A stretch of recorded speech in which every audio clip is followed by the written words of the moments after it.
Boa noite, meus irmãos, minhas irmãs. Graça, paz e bênçãos da parte de Deus, nosso Pai, e de Cristo, nosso Senhor. Esse tipo de saudação vem das Escrituras, não é meu, não. Não é porque a gente acha bonito que a gente deve repetir isso. Essas palavras devem se encher de significado para cada um de nós.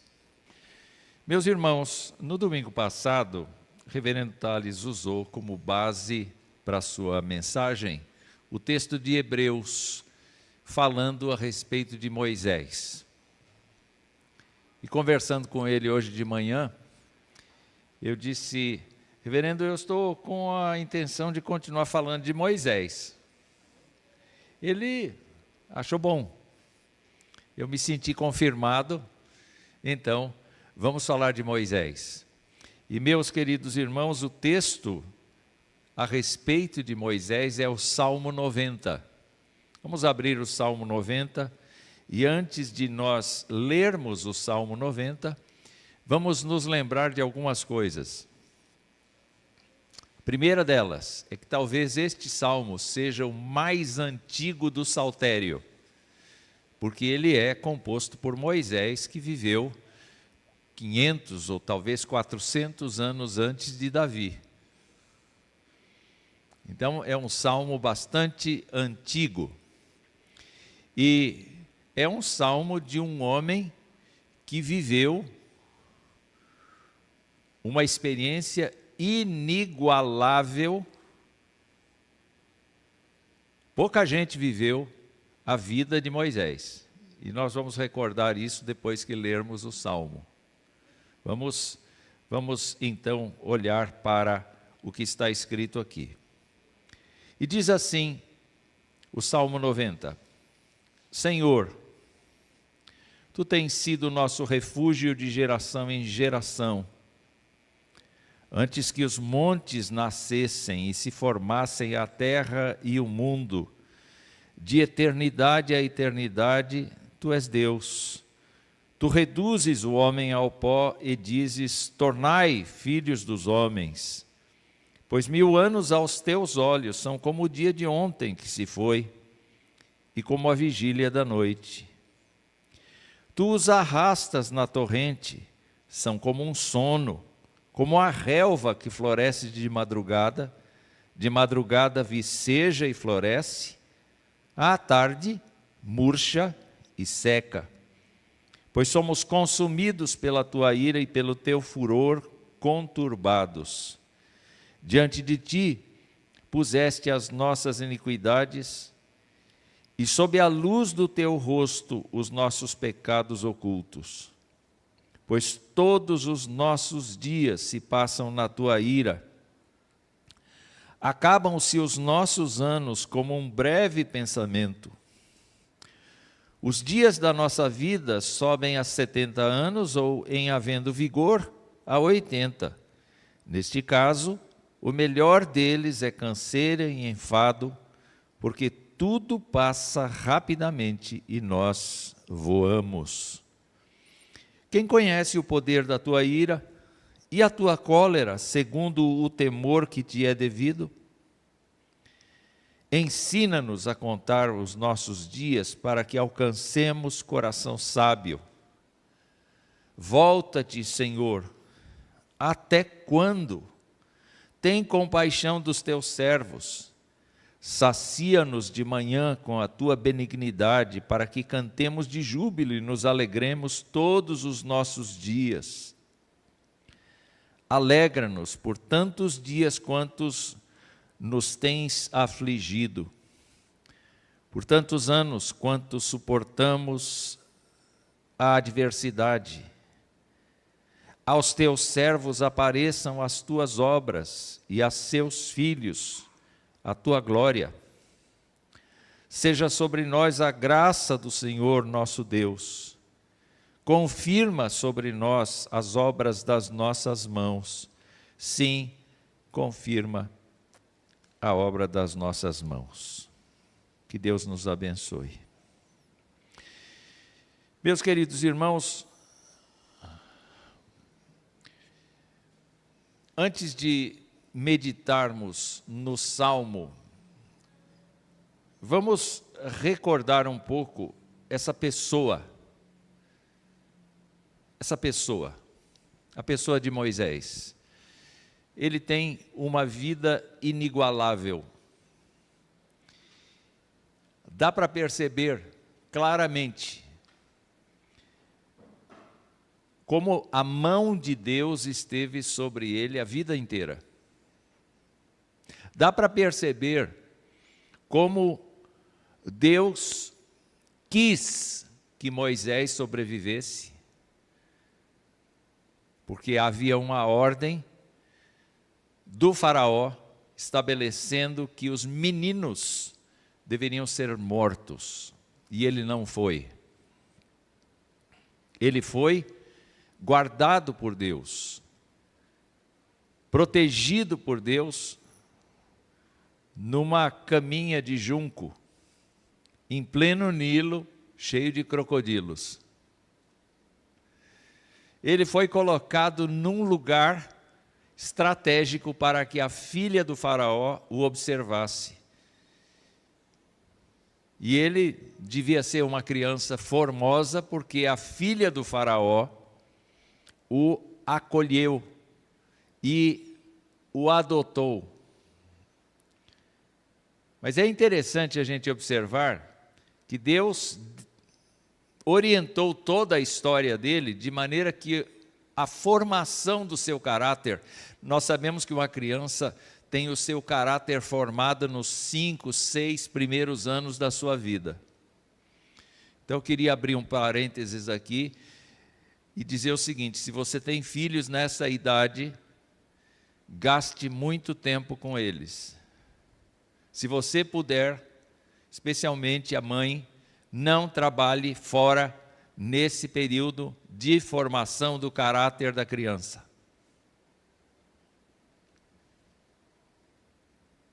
Porque é nesse período que toda a institucionalização da vida é formada dentro da pessoa que está crescendo. Essa idadezinha é uma idade de formação de princípios e valores. Não abandone, não entregue a babá. Mas foi o que aconteceu com Moisés. Ele foi entregue a uma babá. Certamente a filha do faraó não tinha expediente para lidar com uma criança pequena. Então, mais do que depressa, os arranjos foram feitos, e a Bíblia nos conta que ele foi educado pela própria mãe. E a mãe jamais deixaria de apresentar para ele o Deus vivo, o Deus de Israel, as tradições do seu povo, a história do seu povo. Mas logo que ele entra nesse período de adolescência, de juventude, e até os 40 anos, ele é formado nas melhores escolas do Egito, na cultura do Egito. Ele é introduzido aos deuses do Egito. E ele vira um rapaz de 40 anos, hoje é rapaz, né? Hoje é rapaz, mas naquela época já era um homem feito, né? Era um homem consolidado, 40 anos de idade, não é? Solteirão, não é? Ele é um homem culto, e ele é um homem da corte, é uma pessoa que entra e sai diante do faraó. Faraó o trata como um enteado. Ele compete em condições com o filho do faraó. É um homem muito importante. Mas a Bíblia mostra que ele tem no coração aquele apego aos hebreus. A Bíblia mostra que ele tem no coração as sementes que foram lançadas por seus pais. E a Bíblia nos diz que ele mata um egípcio e esconde o corpo do egípcio na areia. E no dia seguinte, todo mundo já sabe que ele matou o homem. Inclusive o faraó fica sabendo. De maneira que ele foge. Foge com as roupas do corpo, eventualmente, porque ele aparece como um egípcio ao defender as filhas de Reuel no deserto, contra os pastores. Ah, foi um egípcio que nos protegeu. E ele vai para o deserto, e a Bíblia nos mostra que ele passa mais um período de 40 anos vagueando pelos lugares do deserto, conhecendo a região, levando o gado, levando os animais do seu sogro para o pasto. E é justamente no final desse período de 40 anos que lhe aparece a primeira teofania. Deus se manifesta, fala com ele diretamente, chamando a sua atenção para uma sarça que arde em fogo, mas não se desfaz. Ele fica tão curioso com aquilo, mas a primeira palavra que ele ouve é: tira os sapatos dos pés, porque o lugar onde você está é terra santa. Na verdade, a terra não é mais santa. Todo mundo passa por lá, ninguém sabe exatamente onde é o lugar da sarça hoje. Ela não é um território santo, não tem uma cerquinha ali que o território é santo, mas onde Deus estava, ali era santo. E é assim que ele começa a ter um relacionamento com Deus que dura mais 40 anos. E nesse relacionamento com Deus, Deus lhe dá a missão de libertar o povo. E ele, pessoalmente, começa a perceber a grandeza de Deus. Primeiro é assustador ele ouvir a voz de Deus falando com ele na sarça. E depois, quantas e quantas vezes ele entra para dentro da tenda e Deus, por meio da nuvem, fala com ele. E lhe dá a lei, e lhe dá todos os requisitos necessários para uma vida de santidade. Imaginem quantas vezes ele abriu o coração com Deus, contando das suas lutas pessoais e das suas decepções com o povo que foi libertado. Pensem em quantas vezes ele orou ao Senhor, louvando o Senhor, porque ele assistiu Deus fazer a rocha soltar água. Ele viu o mar se abrir em duas partes. Ele viu os exércitos de Faraó serem derrotados pela água. Ele viu o maná sendo despejado a cada dia. Ele viu codornizes que não passavam por aquela região serem canalizadas pelos vendavais e saciarem de carne o povo. Ele viu serpentes abrasadoras do deserto picando as pessoas, mordendo as pessoas. E, sob a orientação de Deus, ele manda construir uma serpente de bronze. E quem olhasse para essa serpente de bronze sararia. Seria mais eficiente do que a vacina da Covid, que precisa de 300 doses e não resolve. Só olhar. É esse homem que escreveu esse salmo. E quando ele escreve esse salmo, ele naturalmente enfoca a pessoa de Deus, ele enfoca ou foca a pessoa do ser humano e ele foca o que Deus pode fazer por nós. Esse é o título do sermão de hoje, viu, irmão, que está aí, ou Flávio ou Rafael, já tem um sinal de positivo lá, o que Deus pode fazer por nós. Como é que Moisés olha este Deus que o assusta?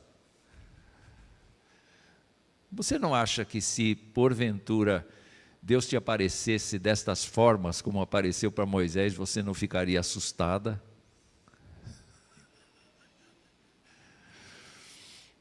Ele olha para Deus e ele vê algumas coisas em Deus. Versículo de número 2. Antes que os montes nascessem e se formassem a terra e o mundo, de eternidade a eternidade, Tu és Deus. Eu quero dizer ao Senhor que o Senhor é um Deus eterno. E sabe como é que eu sei? Porque fui eu estou falando como se Moisés fosse, né? Estou imaginando estar na pele de Moisés. Fui eu que comecei a escrever assim: no princípio criou Deus os céus e a terra. Fui eu que escrevi isso. E quando eu escrevi estas coisas, eu sabia, já pela experiência com o Senhor, que o Senhor existia antes de todas essas coisas.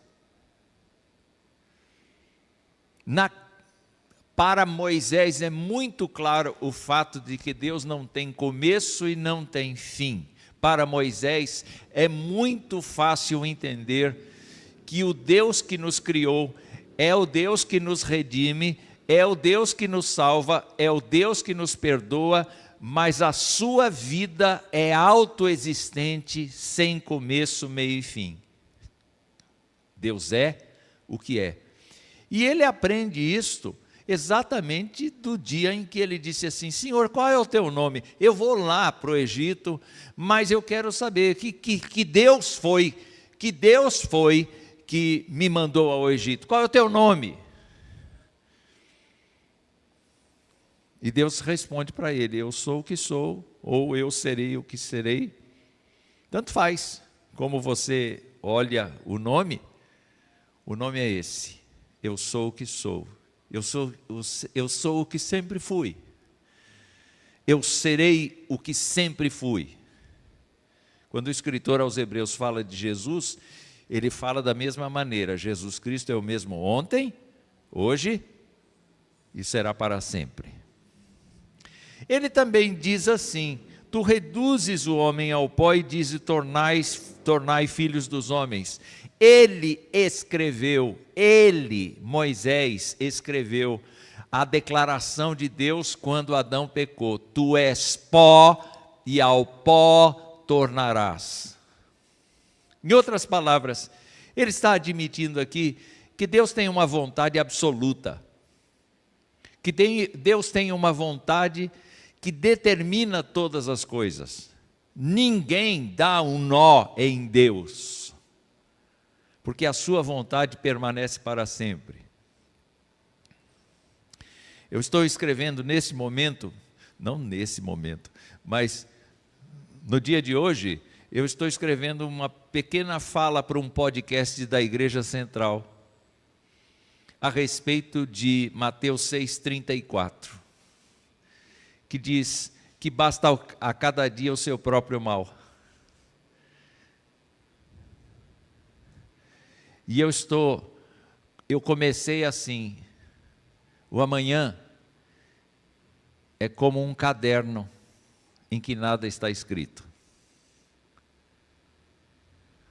Mas eu vou terminar a minha fala, já estou dando um spoiler aqui da minha fala, eu vou terminar dizendo: mas no caderno do Senhor tudo está escrito. E tudo que Ele escreveu vai acontecer. Deus não muda de ideia. E Moisés sabe que Deus não muda de ideia. Quando Deus tem um propósito no coração, Ele o executa apesar de nós. Gente, não é o nosso posicionamento, nem a nossa prontidão, nem o nosso fracasso que atrapalham o propósito de Deus, porque Ele, a despeito de nós, executa o seu propósito. Se não é por aqui, é por ali, mas Ele executa o seu propósito. E quando olhamos para o texto, ele diz assim, que 1000 anos aos olhos de Deus são como o dia de ontem que se foi, como a vigília da noite. O reverendo Hernandes Lopes, quando pregou sobre este salmo, chamou a atenção para o fato de que, primeiro, Moisés comparou 1000 anos a um dia, depois ele comparou a uma vigília, e ele lembrou que uma vigília era de 3 horas só. Eu achei isso interessante. 1000 anos como 3 horas. Se você está na internet, 3 horas passam brincando. Mas se você está na fila do médico e sabe que ele vai te atender depois de 3 horas, parece uma eternidade. Mas ele diz assim, Deus, quando olha para 1000 anos,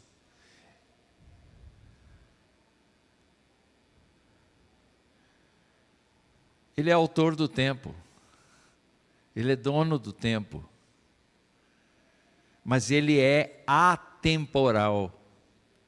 Ele não necessita ficar esperando 3 horas, Ele não necessita ficar esperando 1000 anos.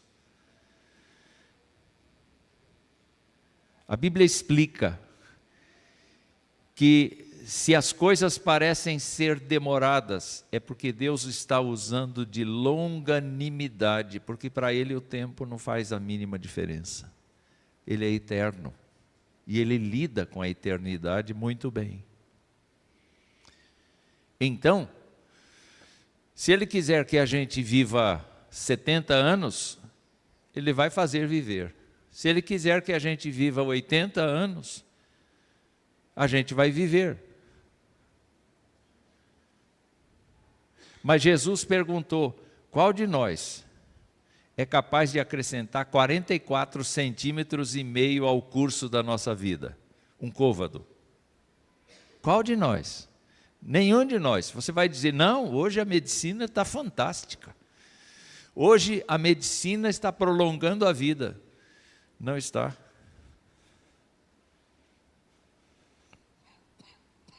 Não está. A pessoa está morrendo exatamente na hora que Deus corta tudo. Quando Deus desliga os aparelhos dela, ela vai.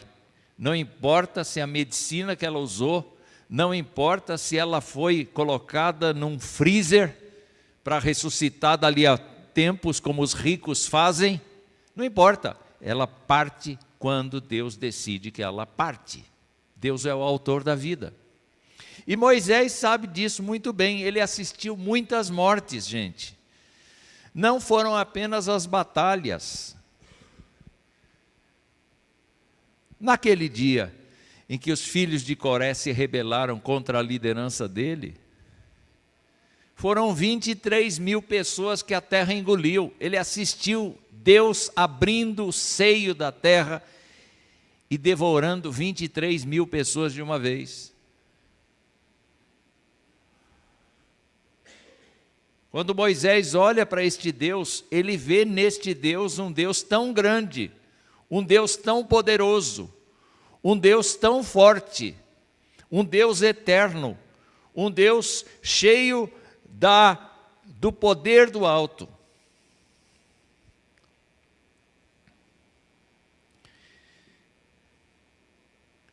Ele sabe que Deus é onisciente. No versículo 8, ele diz assim, diante de ti puseste as nossas iniquidades, e sob a luz do teu rosto os nossos pecados ocultos. Olha só, não é o pecado que todo mundo enxerga, é o pecado que a gente guarda às 7 chaves. A gente chega na igreja com uma cara de santo, não é verdade? A gente chega aqui com uma cara de crente profissional, uma cara de teólogo, uma cara de tudo quanto é jeito, não é? As pessoas atribuem para nós uma santidade e Deus olha o lado sujo da gente. E Deus vê que porcaria que a gente é. Que coisa. Há pessoas que imaginam que podem enganar a Deus. O fariseu foi para orar no templo e ele viu lá um publicano. Ele nem quis ficar perto do publicano. Ele foi para lá e disse assim: ó Deus, graças te dou, porque não sou como os demais homens, nem como aquele lá. Sou dizimista, jejuo várias vezes por semana. Vocês estão imaginando o cara?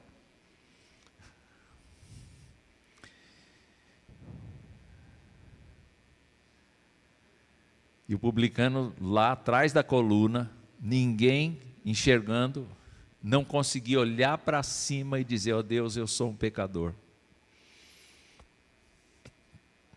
E batia no peito. E Jesus disse assim: sabe quem desceu para casa justificado? Aquele lá que bateu no peito, que sabia que Deus conhecia a podridão da vida dele. Aquele que confiava na misericórdia de Deus, aquele que aceitava a misericórdia de Deus, aquele que se encantava com a longanimidade, com a paixão do Senhor por ele. Moisés enxerga isso em Deus. Enxerga a eternidade, enxerga a grandeza de Deus, o fato dele ser atemporal, o fato dele ser santo e justo, dele não conniver, de não haver conivência com o nosso pecado, o fato dele conhecer o pecado mais íntimo da gente e ao mesmo tempo cuidar de nós.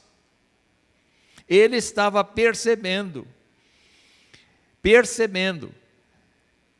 que a cada dia que passava, o seu povo e ele próprio passavam debaixo da ira de Deus. Mas o que é a ira de Deus? A ira de Deus é a aplicação da sua justiça. Se vocês obedecerem a minha palavra, eu vou abençoar vocês, eu vou cuidar de vocês, eu vou proteger vocês. Mas se vocês abandonarem a minha palavra, eu vou amaldiçoar vocês. Essa é a ira de Deus. Deus é justo, Deus é preciso naquilo que fala, Ele não muda de ideia, e nós precisamos conhecer o caráter de Deus. Deus não dá jeitinho, Deus não dá jeitinho. Nós precisamos ser honestos com Ele. Moisés sabia disso tudo. Então, este salmo mostra para mim um Deus grandioso pela lente de Moisés. Eu não sei se vocês me acompanharam até aqui. Eu espero que sim. Aí Moisés fala um pouco a respeito da natureza humana. E meus queridos irmãos, ele tinha tudo para dizer: Senhor, olha a minha vida, eu quase fui um estadista, tenha santa paciência, uma das maiores culturas do mundo antigo, eu estava lá, eu sou alguém. O Senhor me chamou para libertar o povo de Israel, eu sou alguém, eu mereço uma atenção qualificada do Senhor, porque eu sou um instrumento poderoso nas tuas mãos, eu sou popular, eu sou conhecido, eu sou amado e odiado ao mesmo tempo pelo pessoal todo aqui do povo.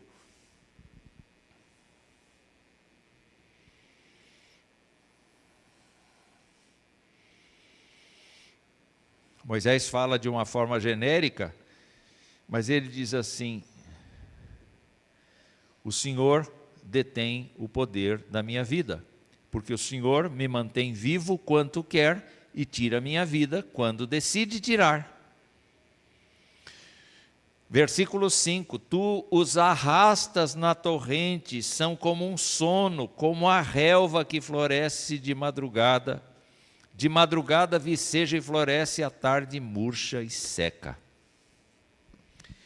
Senhor, enquanto tu és grandioso, sábio, eterno, poderoso, justo, cheio de glória e majestade, nós somos capim.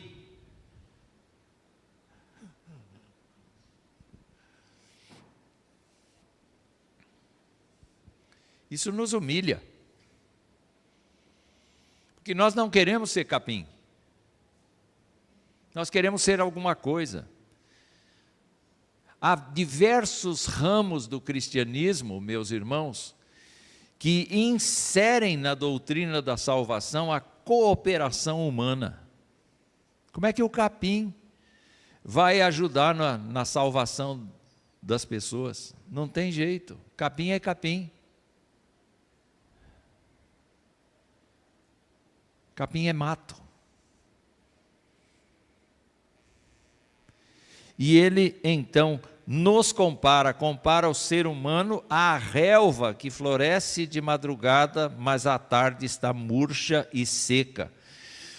Ele admite aqui que não há paz no coração humano quando a pessoa está desligada de Deus. Ele diz, nós somos consumidos pela tua ira, versículo 7, e pelo teu furor nós somos conturbados.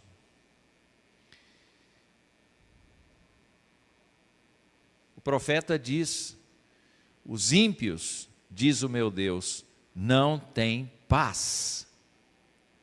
Os ímpios, diz o meu Deus, não estão reconciliados com Deus. Os ímpios, diz o meu Deus, não têm conforto, segurança, perdão.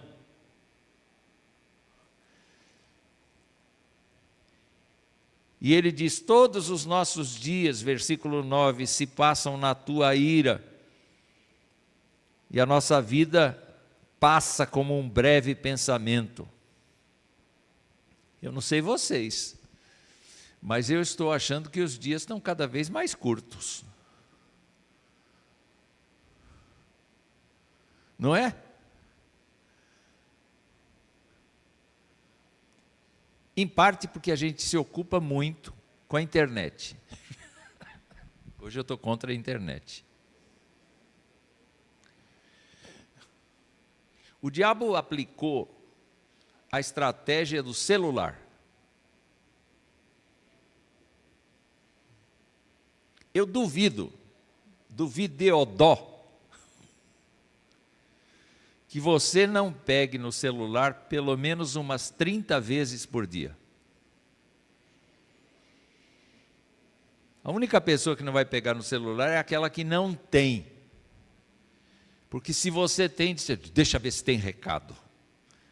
Deixa ver o que colocaram nas mídias sociais. Deixa ver, a própria igreja incentiva isso, porque vive colocando vídeo. O Rafael vive colocando vídeo das pregações, e você acaba ficando ali, entretido com essas coisas. O dia passa e você não vê. Pouca coisa é feita em muitas pessoas. Eu vejo lá, a nossa colaboradora, ela trabalha 10 minutos e dá uma espiadinha no celular. O que será que aconteceu nos últimos 10 minutos?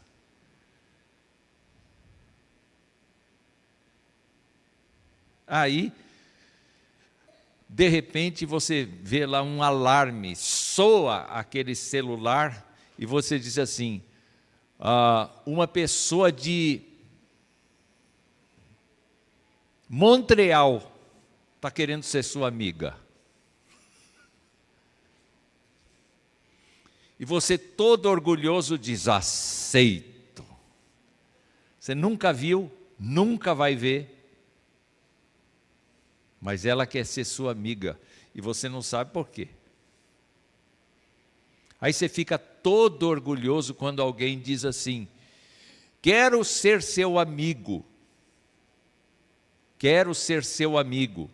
E aí o aplicativo diz assim: tem 140 amigos em comum. Nossa, essa é uma pessoa importante para o meu seio. E você vai lá e aperta o botão, e isso não resolve nada. Nós somos tão fúteis, gente, tão tolos, que nós aderimos. Agora, com esse negócio de inteligência artificial, eu estou apavorado. Porque vai aparecer o avatar do pastor Wilson, usando a voz do pastor Wilson, e pregando um evangelho da desgraça, porque a inteligência artificial pode fazer o que você quiser. Nós estamos vivendo num mundo cada vez mais fictício, num mundo cada vez mais falso, onde a verdade não pode ser confirmada. Quando você imagina que está falando com o banco, com alguém do banco, você está falando com uma voz de computador. Esses dias atrás, eu escrevi um artigo e eu pedi para o Word ler para mim, porque tem esse expediente, né? Não é? Tem esse expediente. A voz era de um cara da internet. Falei, nossa, como eu estou importante, o locutor da internet veio falar no meu computador. Aí eu descobri que ninguém mais paga para uma pessoa fazer locução. É muito mais fácil comprar uma voz.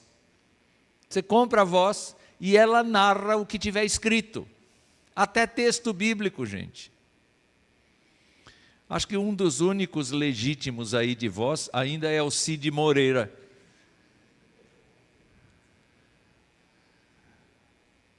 Vamos ler. E por aí vai.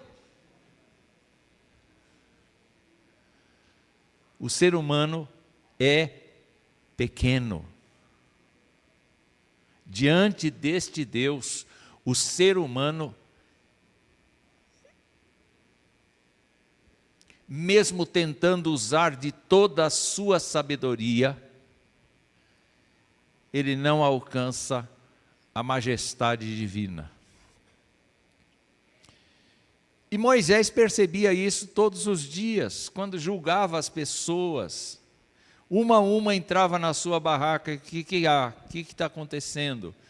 O próprio sogro dele, o Jetro, disse assim: você está gastando tempo demais com essa gente. Separa, delega responsabilidade para vários juízes aqui do grupo, vários anciãos, várias pessoas experientes, para você se dedicar à palavra. Ele mostra que nós estamos gastando mal tempo, a nossa vida está passando e escapando pelas mãos. Ele mostra que nós somos como o capim. Graças a Deus o salmo não para aí. E nós vamos para a última parte do nosso salmo.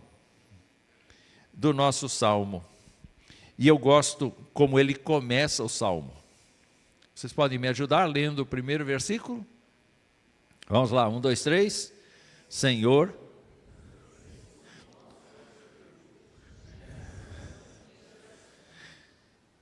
o que é que o Senhor pode fazer por você? Vamos lembrar o tamanho dele e vamos lembrar o nosso. E Moisés está dizendo: Deus pode ser o seu refúgio. Deus pode ser o lugar onde você se abrigue. Deus pode ser o lugar onde você encontre sabedoria e paz para a sua vida. Deus é o lugar, Deus é a pessoa que pode entender você, que pode perdoar os pecados que estão ocultos. Deus é a pessoa que amou você e pode cuidar de você completamente de geração em geração. Isso aconteceu com os meus pais, aconteceu comigo, vai acontecer com os meus filhos, com os meus netos. No decurso das gerações, Deus se mantém fiel em refugiar aqueles que buscam refúgio. O que mais que a gente encontra aqui? Moisés tem a humildade de dizer no versículo 12: ensina-nos a contar os nossos dias para que alcancemos coração sábio.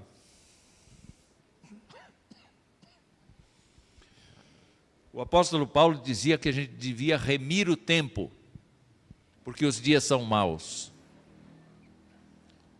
Eu diria para você que o crente precisa viver numa contracultura. Qual a contracultura? A contracultura que, em vez de dar atenção ao que o mundo está falando, ao que as pessoas estão falando, aos inúmeros comentaristas de política que estão falando, às inúmeras ideologias que estão proliferando na terra, o crente deve gastar tempo com o seu Deus.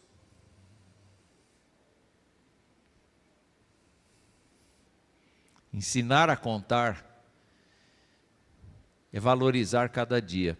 O Senhor Jesus Cristo disse: basta cada dia o seu próprio mal.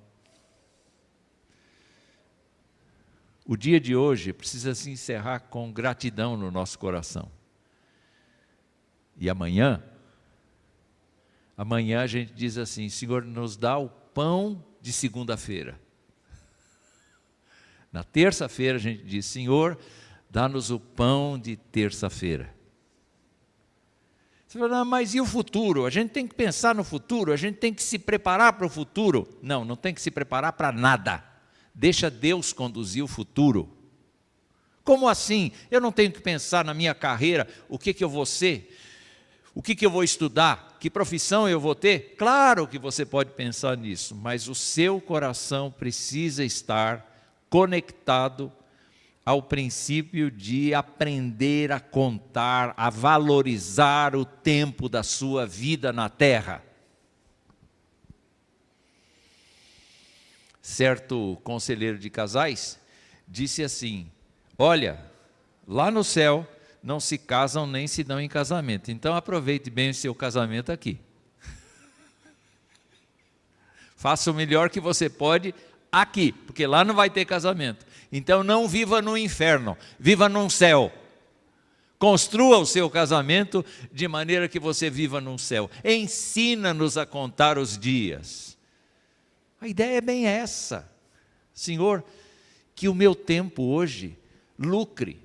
Há uma experiência de Lutero que é muito interessante. Lutero orava muito. Todas as madrugadas ele se levantava para orar. E a história conta, a biografia dele conta que quando ele estaria muito ocupado, ele orava o dobro. Sabe por quê? Porque Deus facilita o caminho da gente quando a gente está em comunhão com Ele. Deus dá a sacada. Desculpa a linguagem chula, mas a gente tem um insight. O próprio Deus nos ajuda a aproveitar aquele dia de uma maneira muito grandiosa, abençoadora, porque a gente entrou em comunicação com Ele. Ensina-nos a contar os nossos dias. E Ele diz mais: volta-te para nós e tem compaixão de nós. Deus, o Senhor que sabe os meus pecados ocultos, o Senhor que sabe que eu sou um capim, que tenho uma vida muito breve. Senhor, tem compaixão de mim. Senhor, olha para mim com aquele olhar que o Senhor tem de misericórdia. Senhor, toma conta da minha vida, me protege do perigo, me livra do maligno. Mas, Senhor, me dá sucesso nas coisas que eu vou fazer. Me dá forças para ser uma pessoa alegre, para ser uma pessoa diferente, para ser uma pessoa esperançosa, para ser uma pessoa realista. E Ele então diz: sacia-nos de manhã com a tua benignidade. Ele não tem medo, paura de Deus. Mas ele quer o coração bondoso de Deus, repartindo com ele a sua graça bendita logo de manhã. Não é gostoso a gente começar o dia dizendo: Deus, Tu és bendito eternamente, a minha alma, a minha vida se gloria em Ti. O Senhor sabe que eu sou tão limitado, tão pequeno, tão fraco, mas o Senhor é tão grande, tão forte, tão majestoso, tão poderoso, tão cheio de glória, tão cheio de graça. Passa isso para mim de manhã. Passa isso para mim de manhã.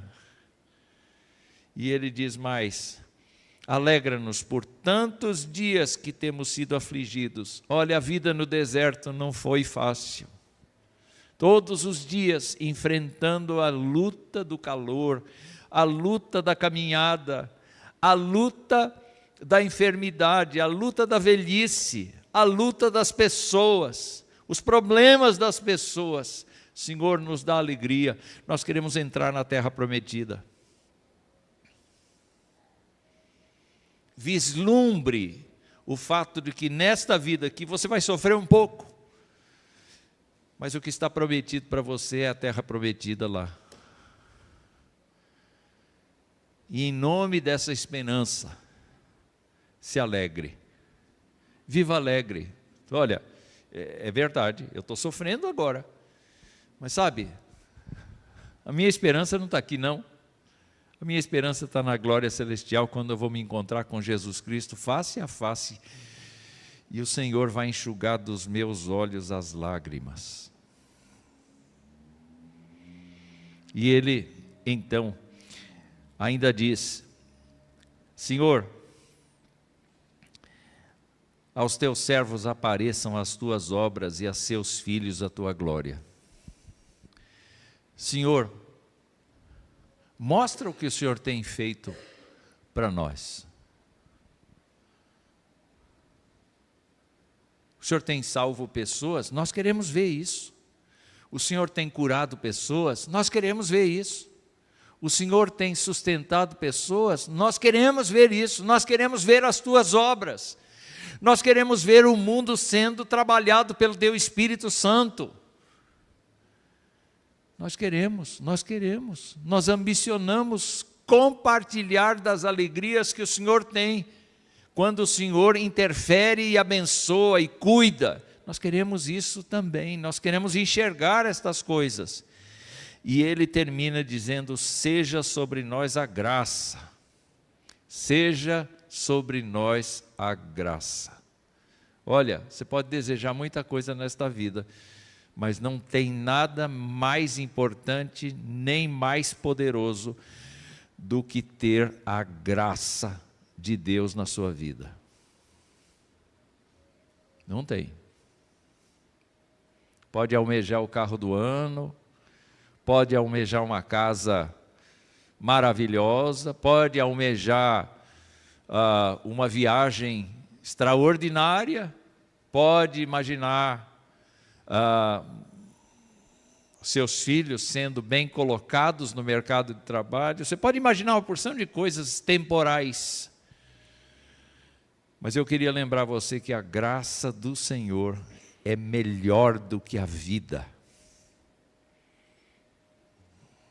E eu queria então encerrar com um pedido que ele faz a Deus. Além do seja sobre nós a graça do Senhor nosso Deus, ele diz: confirma sobre nós as obras das nossas mãos. Senhor, o que nós estamos fazendo, que efetivamente redunde em Tua glória. Confirma no nosso coração que nós estamos caminhando do Teu lado. Confirma que nós estamos vivendo para a Tua glória. Confirma no nosso coração que aquilo que nós estamos fazendo não é perda de tempo. Confirma. O que nós estamos vivendo, Senhor, é a caminhada para o céu. Confirma no nosso coração a Tua salvação. Confirma no nosso coração a santificação das nossas vidas, confirma em nosso coração que aquilo que nós estamos fazendo para a Tua glória, de fato está sendo para a Tua glória e não para a nossa.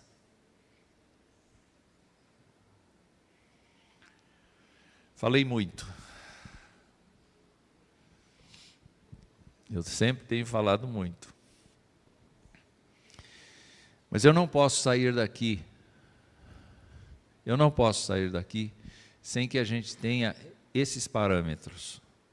O primeiro parâmetro, que é: quem é Deus?